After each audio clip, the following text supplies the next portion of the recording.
Okay, good morning, everyone. My name is Caitlin. I'm with the Coalition Against Domestic Violence. And I'm here with Destiny Wagner from UNM Action to talk about trauma-informed practices for domestic violence advocates. The way that the session will go this morning is that Destiny will present for an hour. If you have any questions during that time, you can chat it in the chat box. After the hour is up, I'll go ahead and unmute everybody, and you'll be able to talk if you have that capability through Zoom. And you can then, ask any questions or share any experiences that you might want to share. And then Destiny has said that she will send over the slides, so we'll get those out to you at the end of the webinar. So I'll go ahead and turn it over to Destiny. Okay, hi everyone, welcome. Thank you for joining me for this webinar presentation on trauma-informed practices. So I'm a licensed psychologist with UNM, and right now I'm working with the Action Clinic, which is a childhood trauma clinic. So we'll go through some information here. It is quite a bit of information, so it will be kind of an overview of each, and hopefully we can get through the content. But please feel free to capture your questions, and I'll try to pause about every 5 or 10 minutes to see any questions that come up. Okay, so this is kind of what we're going to go over today. So we'll go over trauma-informed care, the framework for that, and then I'll provide some information about common stress and trauma reactions for both children, adolescents, and adults. Then we'll briefly take a look at trauma and attachment and how trauma affects attachment and relationships, and help provide some interventions to build connections. And we'll spend some time on creating attunement and co-regulation, and then reviewing some secondary traumatic stress that helpers and providers may experience, and then how to intervene with that. Destiny? Yes. We're getting some feedback that it's a little muffled. Okay. It's hard to hear. Okay. Is that better? I can hear you okay. Okay. Yeah. Okay, well, let me know if anyone else is having some trouble, and then I'll see if I can adjust it and speak more clearly. Thank you. Hopefully, if you want to check your connection too. So trauma-informed care. Trauma-informed approach involves the way that programs, organizations, and systems understand and respond to individuals who have experienced or are at risk for experiencing traumatic events. One of the goals of trauma-informed care is to help prevent or minimize the impact of trauma and support provider, helper, and organization well-being and resilience by addressing some of the secondary trauma effects that helpers can experience. So one way we use trauma-informed care is to adjust the script. So a lot of times when we see an individual having difficulties, we might ask what's wrong with this person. So a trauma-informed lens would shift that and ask what has happened to this person and how might we help. So when we see an individual that has problematic behaviors or emotions, we look through it as a way to intervene. And a lot of times when we look at behavior, we want to look at it through survival coping lens. And so a lot of individuals who have experienced trauma or stress events will engage in survival coping. So what that might look like, for example, is someone who may be living with a partner who is abusive. They might be more on alert and look out for danger more often than the average person. And that's the way they've been coping, so that they know how to survive. And this can be very beneficial to them when they're in the midst of the traumatic experience. but can be less adaptive in other situations, for example, at work or school, because if an individual is on alert all the time, it can be hard to focus and interact with other individuals.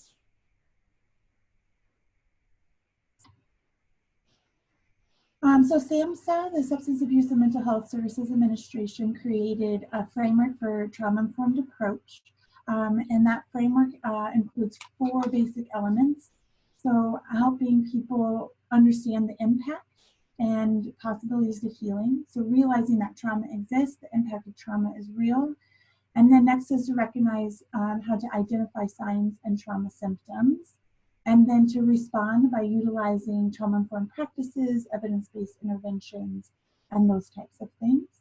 And then finally is resist, so taking active steps to resist re-traumatizing individuals who have experienced trauma.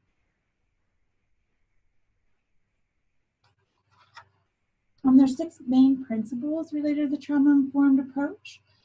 So first and foremost is safety. So promoting a sense of physical and psychological safety. And that is for both providers, helpers, and those that we serve. So victims or survivors of domestic violence or interpersonal violence, victims of physical abuse, those kinds of things. So how do we first establish safety? The next one is creating trustworthiness and transparency. And again, trauma-informed care is creating that for both employees and for those that we serve. And so that's helping employees, providers, helpers be involved in decision-making rather than it just coming from the top down. And it also involves mutual collaboration with those that we serve to help know that they know what they're doing and why they're doing it. And then peer support, that involves involving individuals who have experienced similar traumas as the people being served. And then I touched on collaboration and neutrality, so really creating collaboration and meaningful relationships, engaging in power sharing, which is something we'll talk about a little bit more in just a minute. And then creating self-advocacy skills, helping victims and survivors to create those skills to help advocate for themselves, helping support their choices and goal setting. And the cultural, historical, gender issues is really creating a supportive and responsive environment and understanding historical and current oppression to certain populations. And we'll talk about that a little more.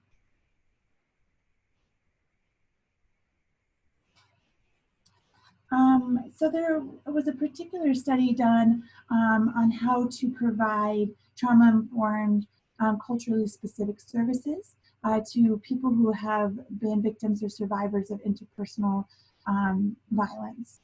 So one of those is power sharing, so creating opportunities for them to influence their own stories, create their own intentions, and voice their own concerns, rather than someone saying, okay, this is what happened to you, this is what you need to do about it, but helping create that voice and choice for them.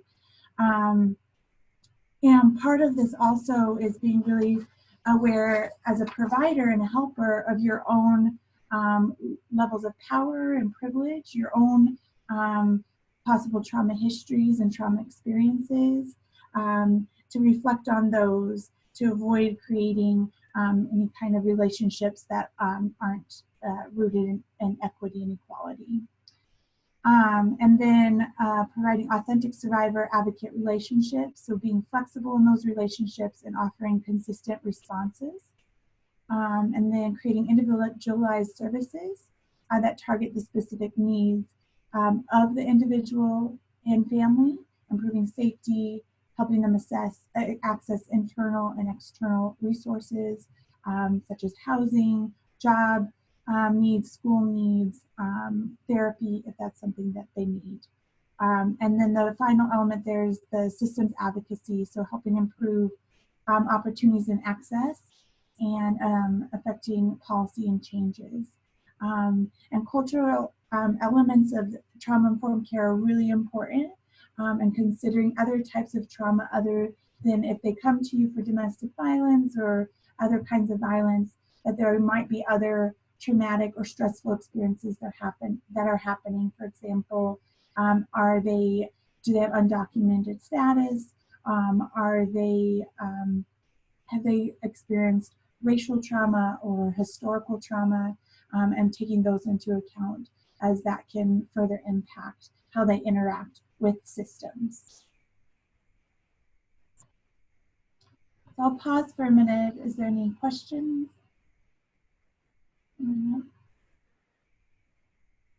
I don't see any questions. Okay, thank you. Okay, so here's a definition of trauma. So trauma results from an event, series of events, or set of circumstances that experience as physical or emotionally harmful or threatening, and that has lasting adverse effects on an individual's functioning and physical, social, emotional, and spiritual well-being.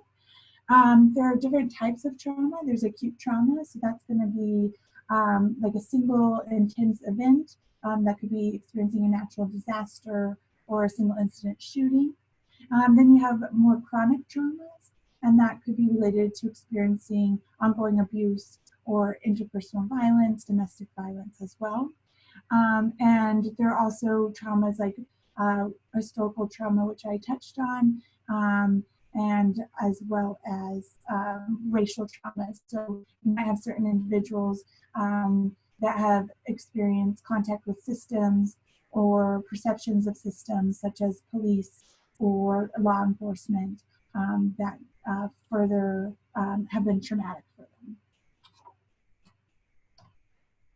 So here are some post-traumatic stress symptoms. This comes from the DSM-5, which is used for diagnosis for PTSD, as well as other mental health disorders. And these are kind of the groupings that people will experience. And I will go more into this to let you know what it might look like based on the person's age and development. So you'll have your intrusion symptoms. That might be repeated memories coming into their head about trauma, nightmares, flashbacks, which is about how they feel like they're at that time and the trauma is happening all over again, even though they're in a safe place now. Distress when reminded of the event, and physical reactions. Avoidance of memories or thoughts related to the trauma or people and places that remind them of the trauma. And then negative mood and cognitions. So that's inability to remember important aspects of the trauma, intense negative beliefs about self and others, like the world is dangerous, people can't be trusted, feelings of isolation, and negative emotions like fear, shame, and guilt. And then one of the things that it can be most commonly observed is the hyperarousal and reactivity. So that's the irritability or startling easily, concentration difficulties, sleep difficulties. So we can look at looking for certain signs of trauma symptoms, broken down to physical, emotional, behavioral, and cognitive. So if we go with about birth to age 5, so these kiddos might demonstrate sleep or eating problems or a loss of a previously acquired skill. For example, they once were potty trained, but now they are no longer. Trouble with different bodily functionings and other complaints like stomach aches, headaches, those sorts of things. They might demonstrate increased attachment needs, so they might be more clingy to caregivers and being afraid to be left alone. And this age group is more likely to act out the trauma experiences through play. And they might show more anxiety, new fears, like fears of things that they weren't afraid of before. They might be difficult to soothe, so they might be crying often and can't be comforted by a caregiver. And then cognitively, their language may be less verbal, so they might have difficulty expressing what's bothering them and tend to do that through play. So for school-age children, possible reactions are going to be sleep problems and nightmares, a lot of physical complaints, stomach aches, body aches, headaches. They might demonstrate some avoidance of activities and not wanting to go to school and difficulty interacting with other peers.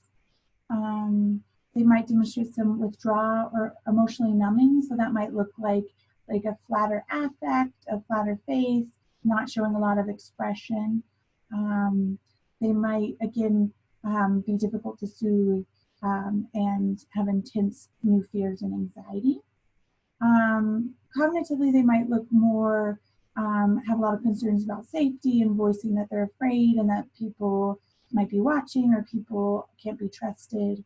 They might have difficulty concentrating and with task completion, which will be more evident when, particularly when they're doing schoolwork. So adolescents, again, might have eating and sleeping problems. So the eating problems might even become more similar to eating disorders. So overeating, restricting eating, demonstrating fatigue. You'll see this group to be maybe more impulsive or risky, which can coincide with adolescence anyways, but it will be like a behavior change, things that more excessive and more intense than expected for adolescents. Truancy and substance use. They may get involved in abusive relationships themselves and engage in like self-harming, like cutting behaviors, and have experienced more depression, have feelings of shame and guilt, and have some big shifts in how they view the world. The world is dangerous, those kinds of things. They might have suicidal ideation, thoughts about harming themselves, and difficulty with attention. And adults and adolescents will be similar in some of the ways they display things. For adults, they may be more likely to withdraw from family and friends or use substances to help cope. They also might have parenting difficulties. So if they have children, that might be more of a challenge to really be able to engage with their children. And setting limits and boundaries and caring for their basic needs as well. So here's some possible cognitive changes. So like, it's my fault my dad hits my mom, or everyone can tell what's happening to me. Some revenge fantasies, which can be common in adolescence. I should have taken the gun from him. I should have gotten my mom away sooner. I should have done these kinds of things. So a lot of should haves. And then disruption of safety. So I can't trust anyone, which can make it challenging for helpers and providers to intervene when some of these, when those cognitions are present. Okay, so I'll pause there. Is there any questions so far?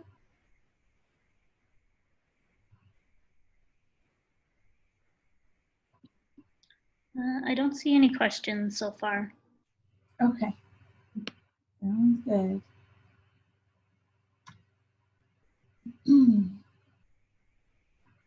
Okay, so I'll talk a little bit about resiliency. And so this is mainly to let you know that even when kids or adults experience trauma, they may not develop any trauma-related reactions, or they may just develop a few symptoms, but are able to utilize their coping skills. One thing we want to do is really build up people's resiliency in order to continue to adapt to certain situations. One of the biggest protective or resiliency factors is the presence of a positive, caring, and protective adults. And so that could be a caregiver, it could be a parent, it could be a family member, but it also is caregivers and helpers such as teachers, advocates, therapists, community members that volunteer their time to provide supports. So that is one of the biggest protective factors in helping foster resilience for individuals and families.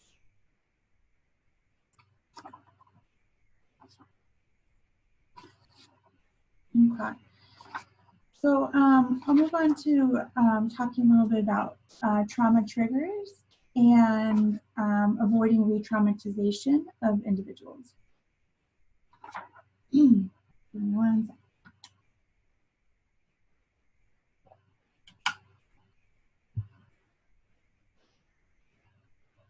Okay, so potentially triggers or situations or events or interactions that resemble salient aspects of the person's trauma. And it might not be obvious to the person of what the trigger is, but it induces a lot of overwhelming feelings. And so this is the fight, flight, freeze response. All of our brains have this. It's a basic human response. It helps protect us and alert us to danger, and initiates a response that would be appropriate for the environment. Now, when people experience trauma, this particular response can go on overdrive and be faulty. So it might alert us to something that is not dangerous, but is telling us it's dangerous. So we might enact our fighting, flight, or freeze response.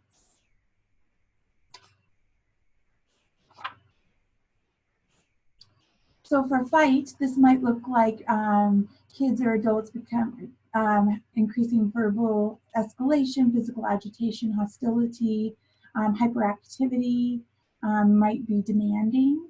And then for flight, they might look scared or panicky, want to leave or avoid the situation, difficulty catching their breath. And for freeze, they might shut down, look spacey, and be forgetful. So there's a few interventions that you can do when a person is in one of these states, when it's a false alarm, right? And so the fight would be, you want to ask less questions and use a lot of nonverbal listening skills. So when someone's in a fight stance and you're asking a bunch of questions, it's going to continue to escalate their energy level and could potentially make this situation more physical. For the flight response,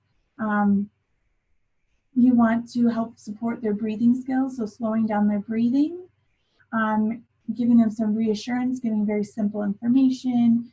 You're safe, I'm here if you need me, and practice grounding skills, which is something we'll go over a bit later.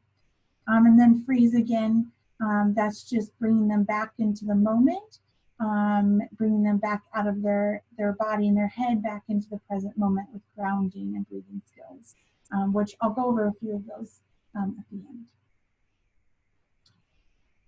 So here are potential triggers to people who have experienced trauma. Being touched or being forced to talk, being silenced, tone of voice. So if I raised my tone or raised my volume, changed the tone of my voice that they perceive as threatening, that could be a trigger. Praise and positive attention can be a trigger. Some particularly like kids that I know about, when they grow up in homes that might be abusive or neglectful, when you praise them for something, it is more triggering and reminding them of their traumas rather than giving them just a thank you. Other things like transitions or changes in routine can be triggering. Feeling isolated, or people in uniform, authority figures, having to repeat the story over and over can be triggering as well. So maybe just take a pause and think about any other triggers that you guys have seen through your work when you see people get triggered, and if you want to put them in the comment box or just make note to yourself about them. There's a comment that it appears that discipline, even if appropriate, could be a trigger. Yes, absolutely. Yeah, setting limits, discipline, absolutely.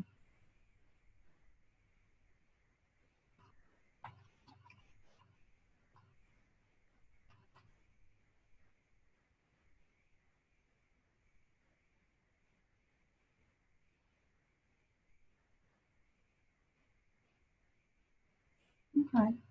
And here might be some early warning signs. So we're going to talk about attunement a little bit more. And that's just recognizing signs in others and ourselves that something's changing.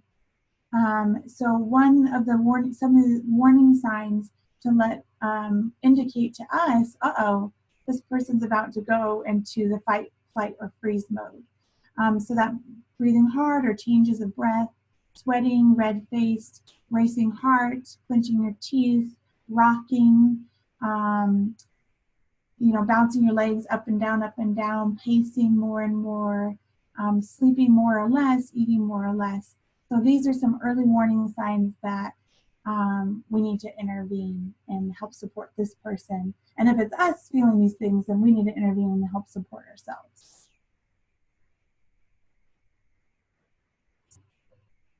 Okay.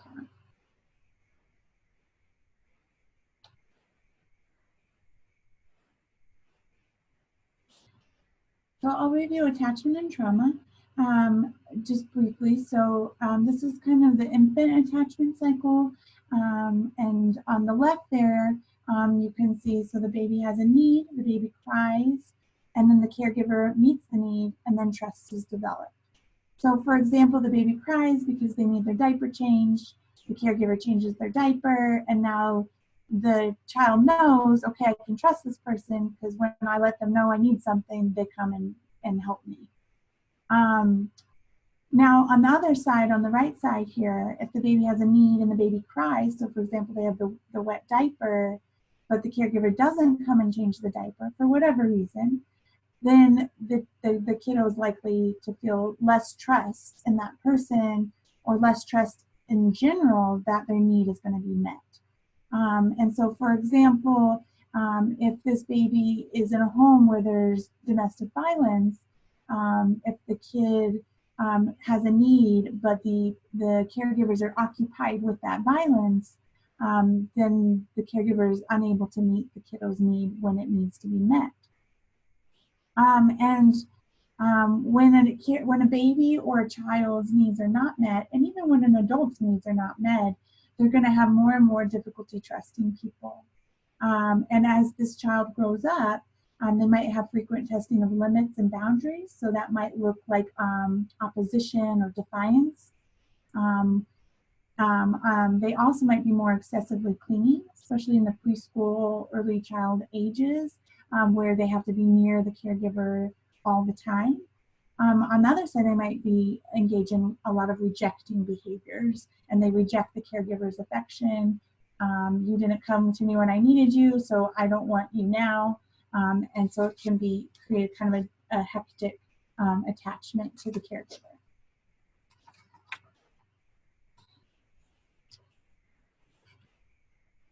And so potentially later in life, kids who are exposed to trauma or abuse and don't have their needs met can in later life have difficulty developing healthy peer relationships, romantic relationships, have poor impulse control and lower self-esteem.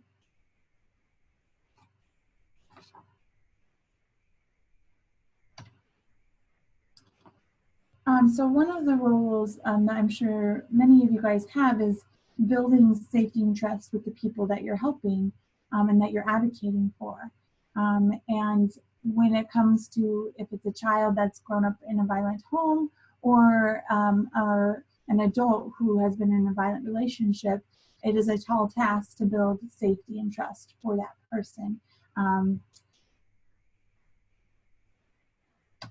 And so individuals that have grown up in these environments or have been exposed to these environments may develop an expectation that, people are dangerous, the world is dangerous, and it's difficult for them to shift from being defensive and ready to protect themselves because they have done that all the time. So human interactions might feel very threatening to them, and it can be very difficult. So I'll give you a minute if you want to put in the comment box of other things or challenges or barriers you guys have faced when trying to create relationships with those that you're helping.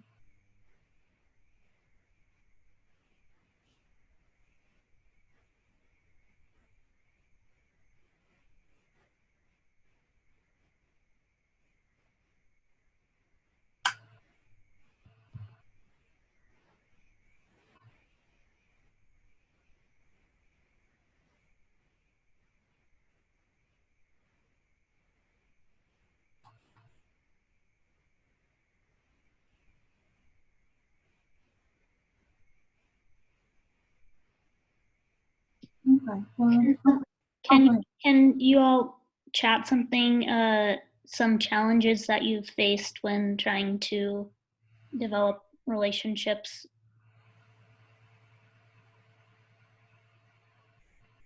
You can chat that in the chat box.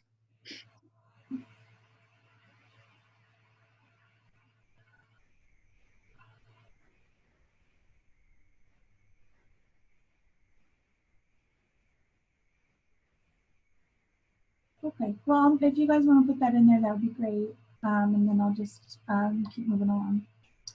So as we said, building relationships is one of the most protective, healthy factors. Or protective factors for ensuring healthy outcomes. And so, um, so one of the things is to remember that we want to build connection. And so we want to treat trauma as an event that impacts individuals and family, as well as community situated within societal and cultural contexts. So it's not just this one person that's been affected. There's going to be a broader impact of the trauma, even if it just happened to one individual. It's going to have branches. So it's important to address both intrapersonal difficulties. So if the person is dealing with depression, anxiety, PTSD, having difficulty getting to work, but also helping them deal with their interpersonal relationships to help them heal. So we have a few responses now. Okay. And I can just go through them. The first is Victoria Murphy says, I have seen difficulty with transitions or transitioning from one caregiver to another. Pat Roberson says, I'm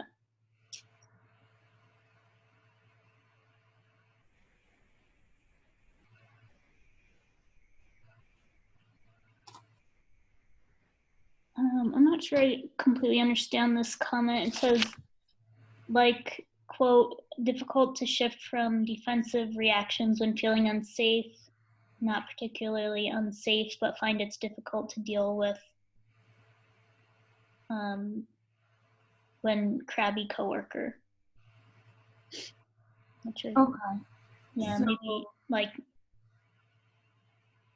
Okay, so it can be difficult when maybe coworkers are more reactive. Sure. Just like when families are reactive. Mm-hmm. I guess that's how I'm. Yeah, he says, or they say, my reaction to others when they are crabby with me. Yeah, yeah, absolutely. Yes. Then Caitlin Church, challenges that we have faced here is sometimes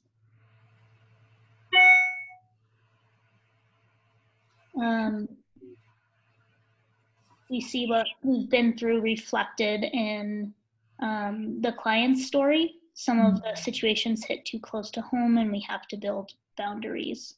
Yes, yeah. Which is great to be aware of that and your own reactions to that, absolutely. Then it can take, Austin Hirsch, it can take some time for clients to begin to trust staff after being abused and re-traumatized. Mm-hmm. They sometimes think that something is expected of them in return for services and assistance. That's a great point.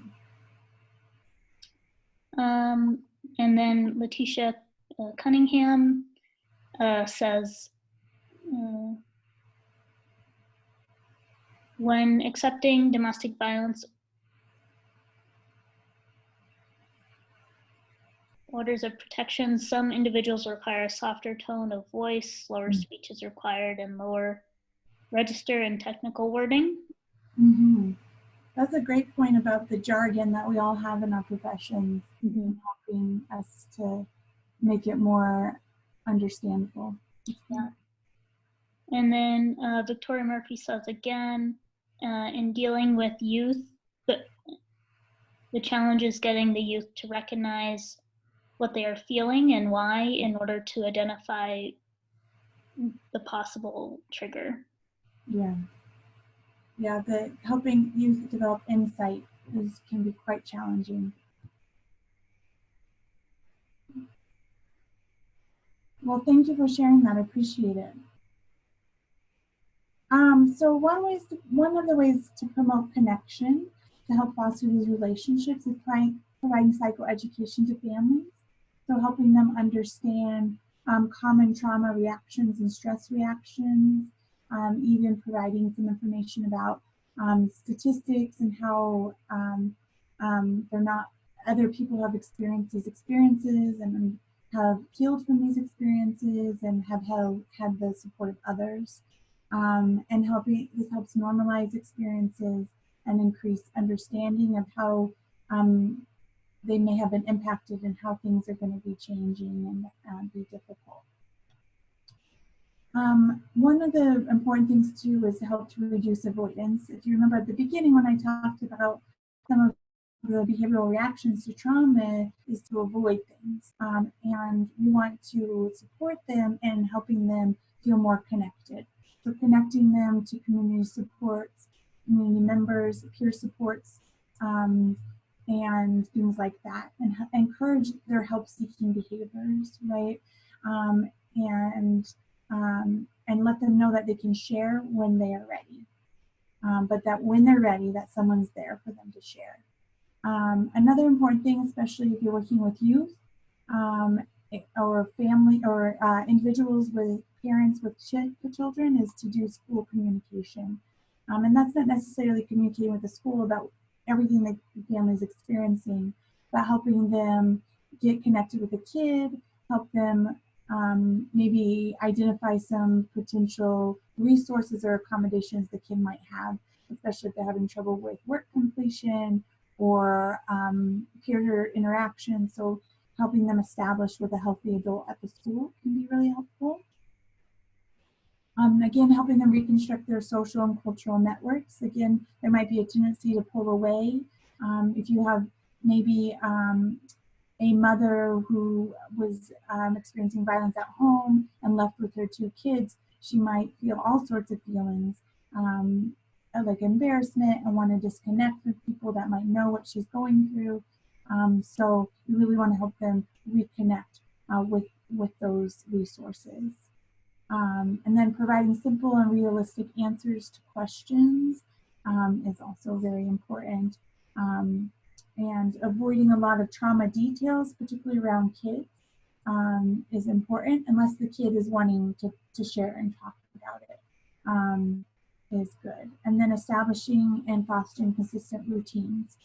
So even if they're in a shelter or in temporary housing or other maybe less stable situation, helping them have some kind of consistent routine, whether that's a bedtime routine where you read one book and then the kid goes to bed, or whether the parent goes for a 10-minute walk every day, helping them establish those. So I mentioned attunement. So another way of looking at this is called tuning in. So it's about building relational safety. So it helps us observe, validate, and put language to an experience. And we have seen that when you put language to experience, it can help give context and meaning to the experience and reduce trauma and symptoms. So you want to increase the possibility of relationship with less judgment and more compassion. So as advocates, as therapists, as other providers, we are modeling what a healthy relationship with healthy boundaries and no judgment and more compassion can be. They might not have ever experienced a relationship like that, or they may have in the past, but don't remember it. So we want to model that relationship for them. Tuning in will help us be more active and less reactive. So that's even for helpers and providers, right? We want to be more active in intervening and not reacting to things, right? Not reacting to a kid becoming upset, but really looking for the clues, why they might be behaving this way, and then choosing the best intervention. So we use attunement skills to understand triggers, motivations, and drives underlying behaviors. And as providers and helpers, we want to support the regulation of others, which is called co-regulation, which we'll go into. So one of the things is learning the language, right? So these are some domains you can look for when you're trying to look for clues of what is going on with this individual. So that is going to look at facial expressions. What are they showing on their face? Is it scrunched? Is it smiling? Is it frowning? Is it flat with no expression? And then tone of voice. Is it high pitched? Is it louder? Is it softer? Are they becoming more stiff? Are they pacing back and forth? And so what does that look like? Are they approaching or avoiding? Are they withdrawing, curling up, trying to leave? Are they coming towards you? Do they have their arms crossed? Things like that.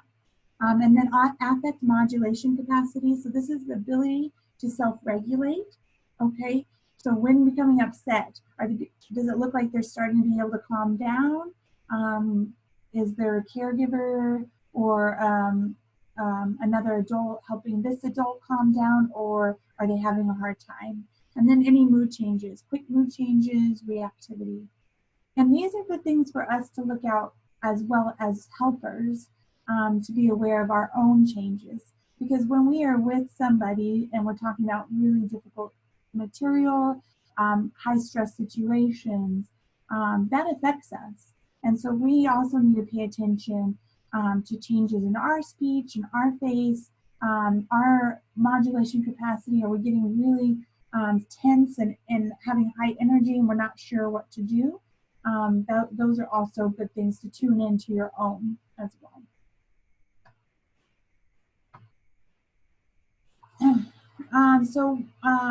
Attunement strategies, one is nonverbal communication, so showing individuals you're listening, so head nods, appropriate eye contact, avoiding interruptions, just letting the person speak, reflecting back, right, asking questions if you're unsure of what they're saying, and help them name the feeling and validate the feeling, right? It seems like you're feeling really mad. I can understand that. I would feel mad too. So help them normalize that as well.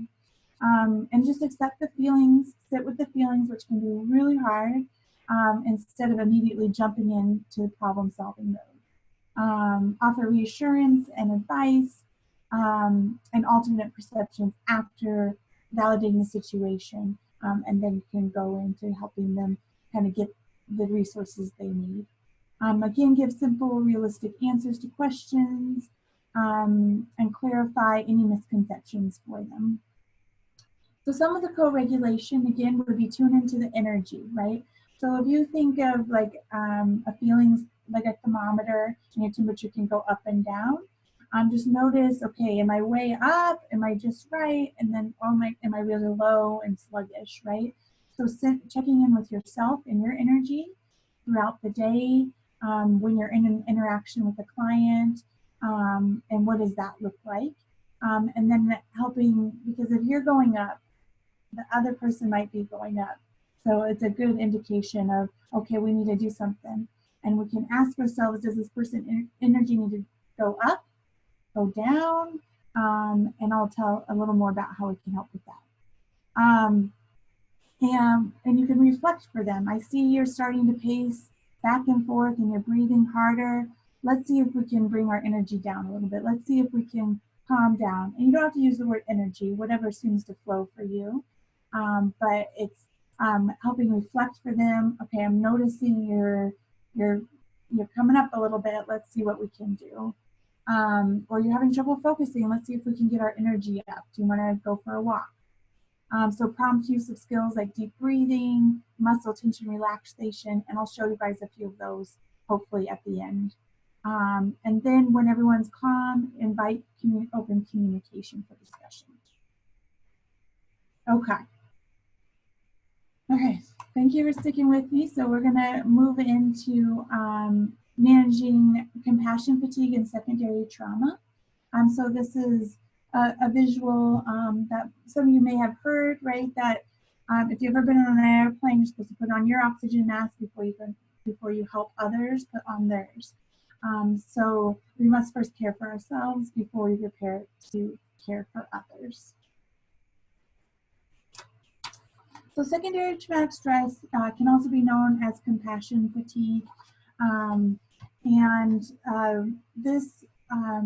So STS is reduced interest or capacity to bear the suffering of others. And in the work we do, we're doing a lot of witnessing of pain.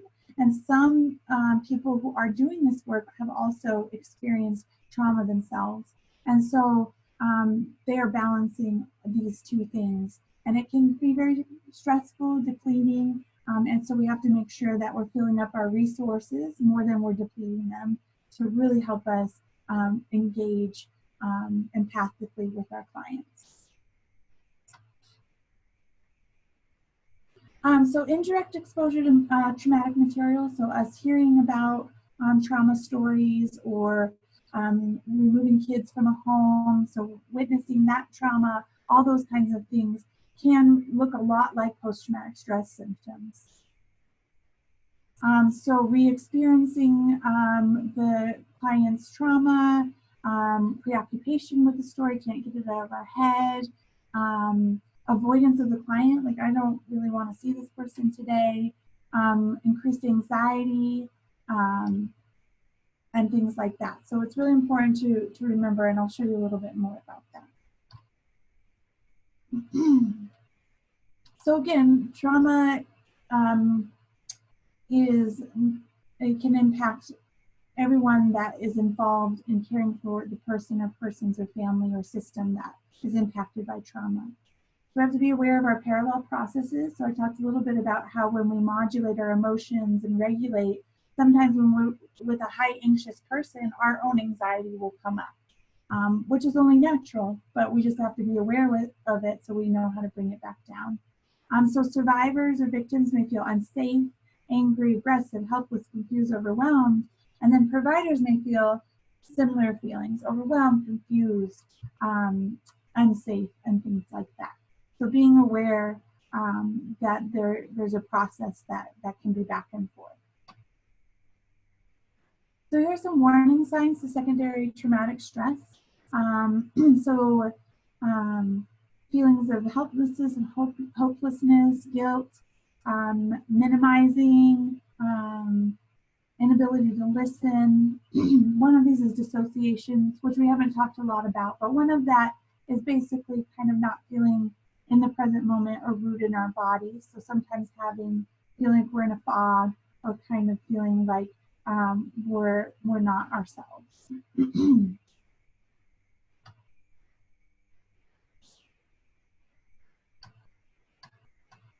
So here are some ways that people might experience STS. So emotional numbing or prolonged grief or anxiety.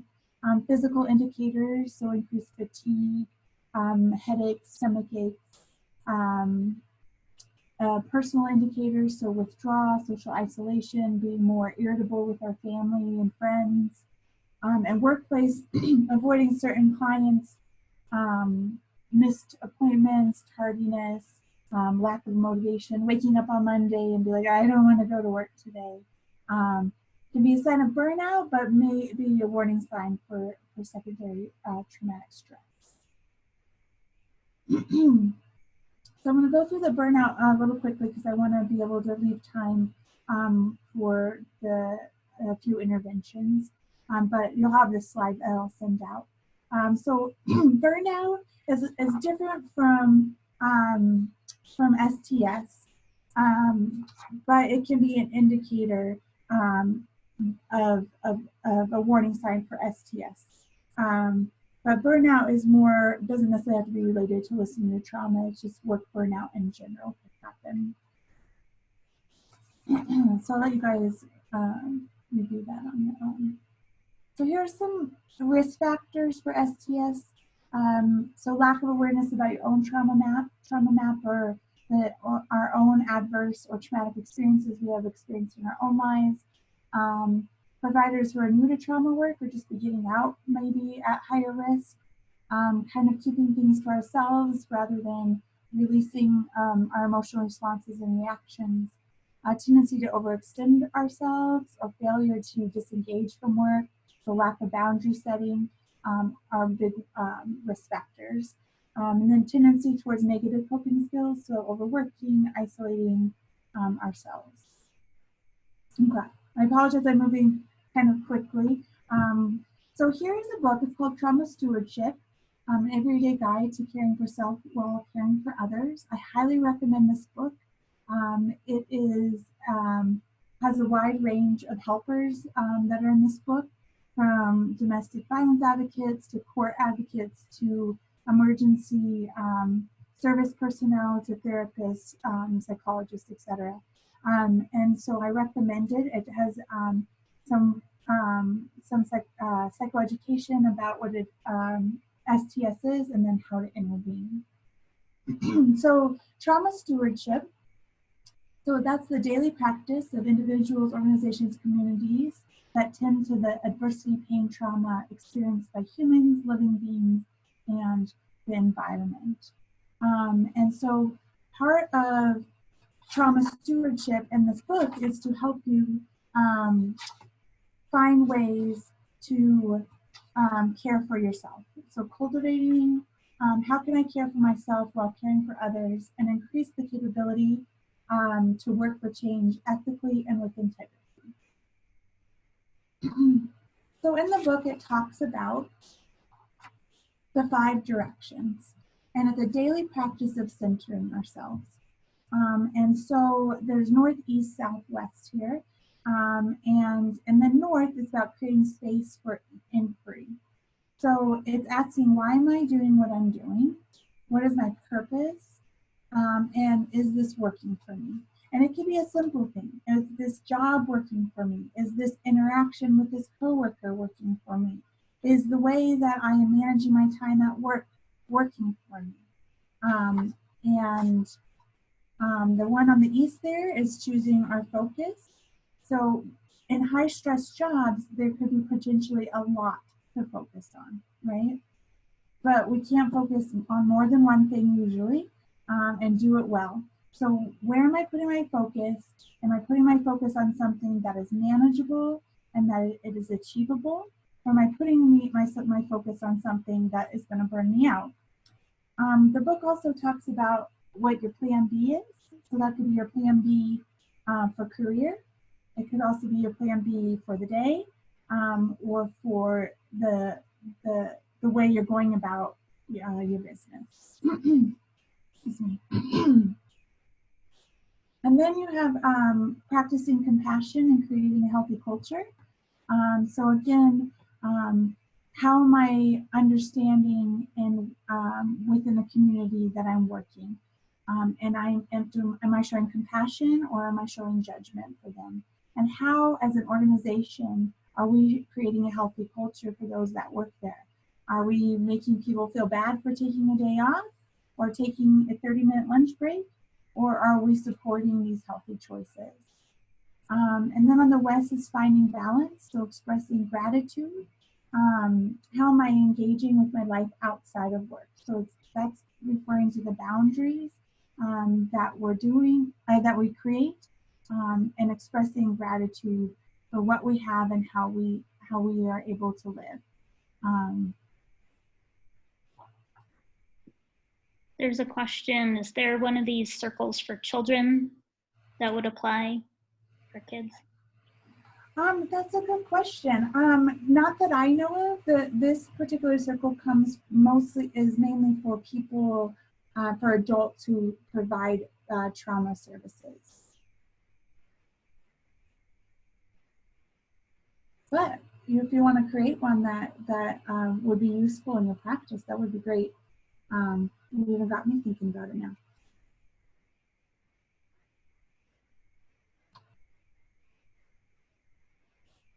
So here's some self-care ideas, broken up: physical, emotional, professional, spiritual, social, and psychological.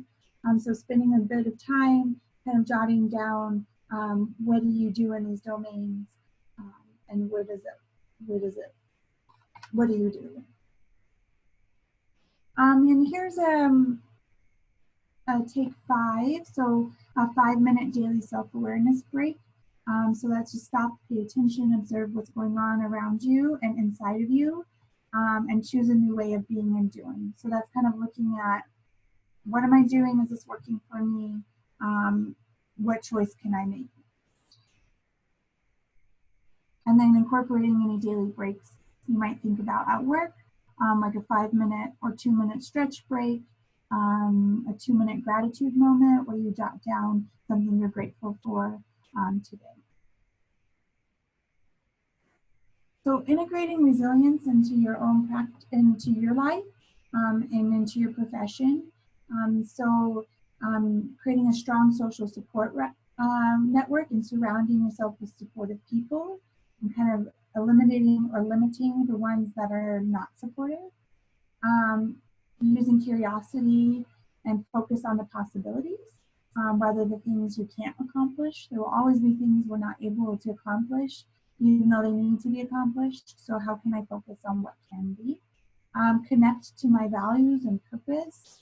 Being able to tolerate uncertainty is a factor of resilience. Maintaining a sense of humor about certain things, and then monitoring your reactivity level. Research has found that utilizing optimism is a good protective factor to developing STS and burnout. And optimism is a skill of focusing on the positive without denying the negative, and channeling your energy towards what is controllable. And that comes out of a group called the Resilience Alliance.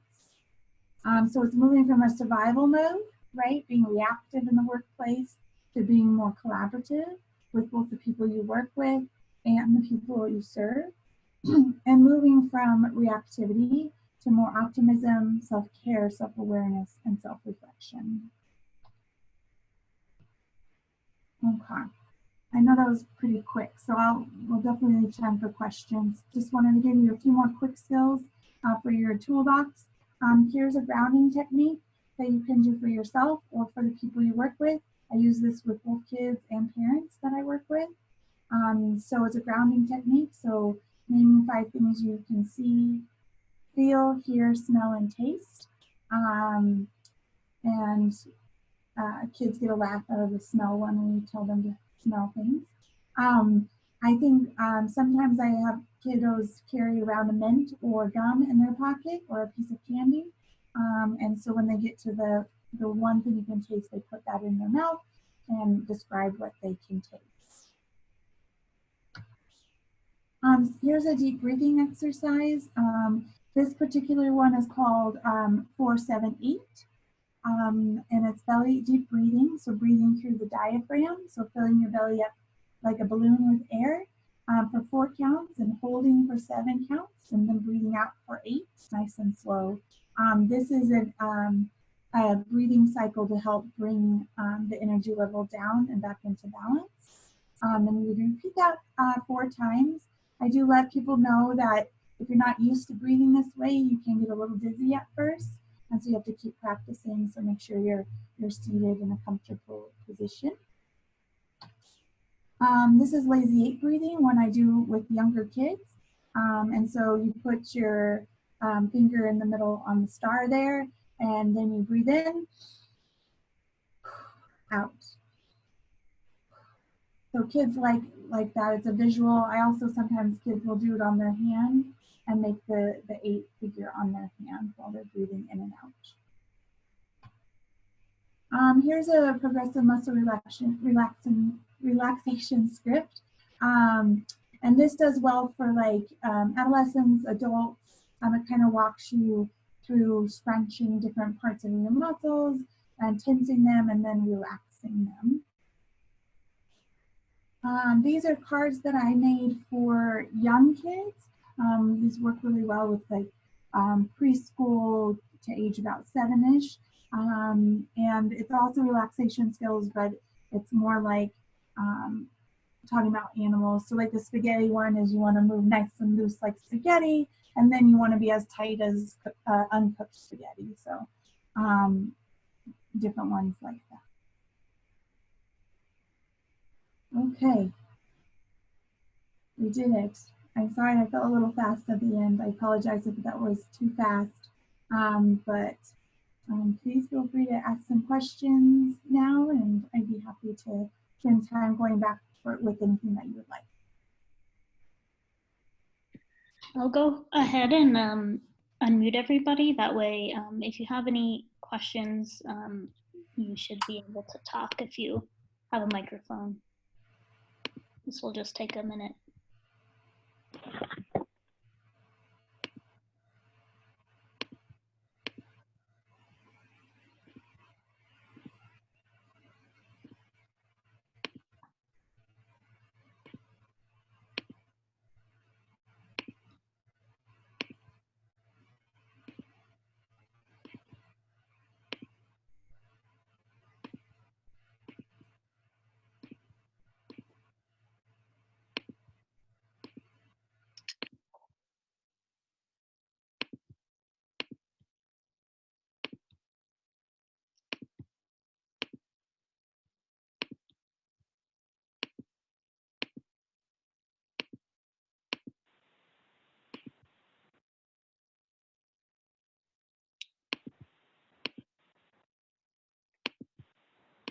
While I'm doing this, there was a question that I missed.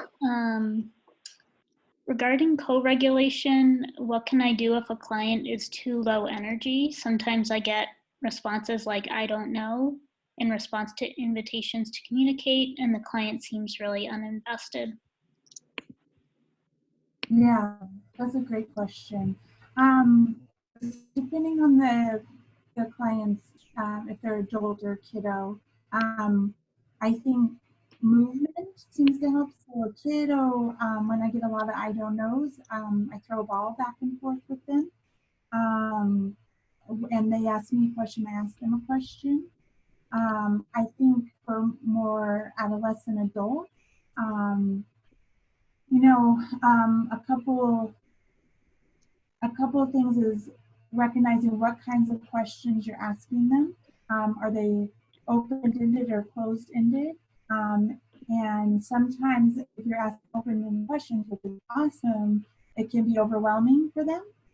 And so I'll ask a couple yes/no questions to get it going. And then when I ask a more open-ended question, I might, and they say I don't know, I might give them some potential responses. So, you know, some people that have experienced X, Y, and Z might respond this way. Is that how you might respond? And and then offering just more like concrete choices sometimes, like if you're needing them to answer a question about a certain goal, maybe offer them 3 goals and ask them, you know, what of these 3 would you want to work on?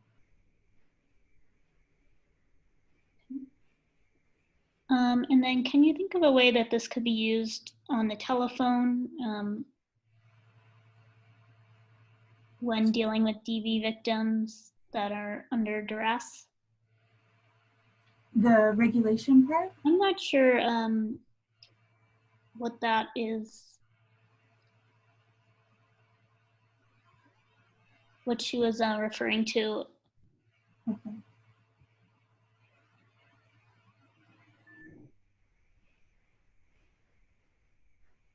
I mean, sometimes I'll just speak to a regulation part with people on the phone that are maybe high energy and it's hard to communicate and helping them slow down. Or just reflecting that to them, like you're talking really fast and I want to really hear what you're saying. So can you take a deep breath with me so I can understand what you're trying to say, and things like that.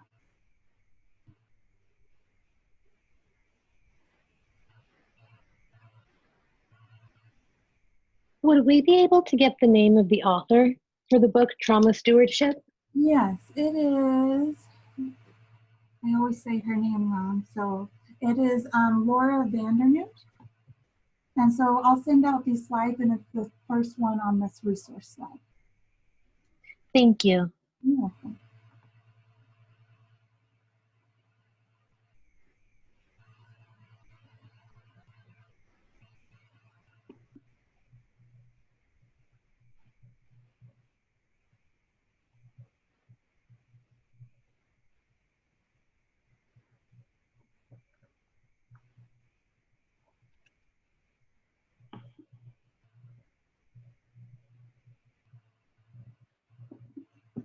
think for the 5 directions thing, I know some people will make something like this and put it in their office and actually put answers to the questions so that they can remind themselves why they're doing what they're doing, what is keeping them going and doing this work, what is replenishing them.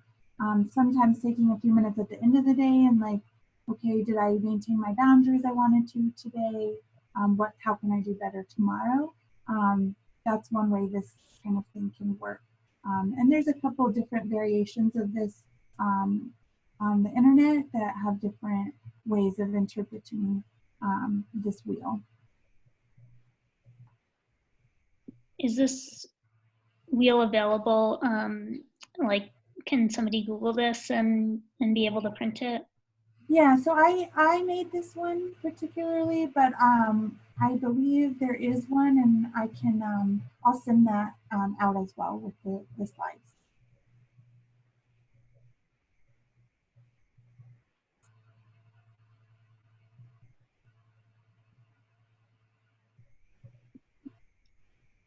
Does anyone else have any questions or maybe things they'd like to share, examples?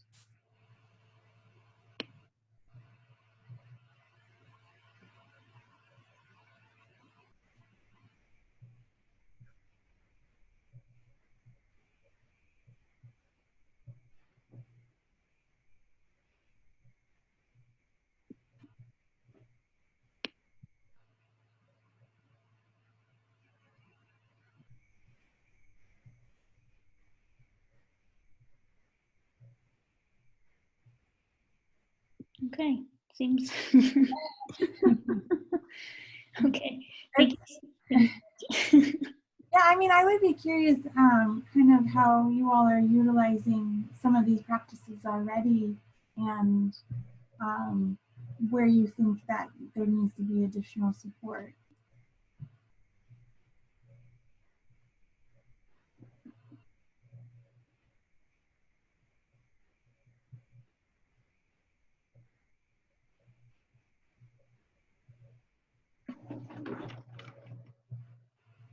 I know it's lunchtime, so it's hard to focus.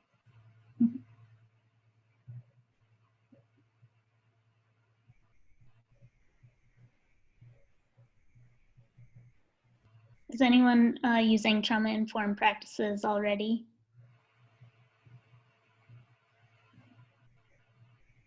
With their agencies?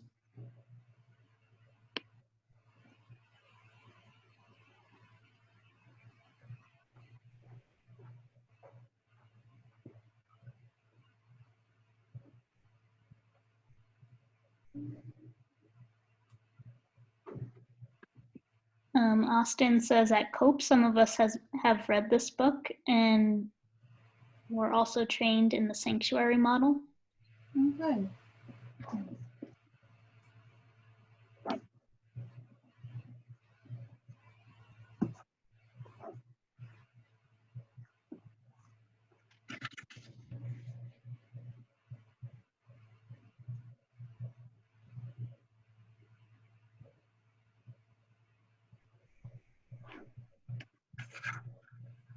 Okay.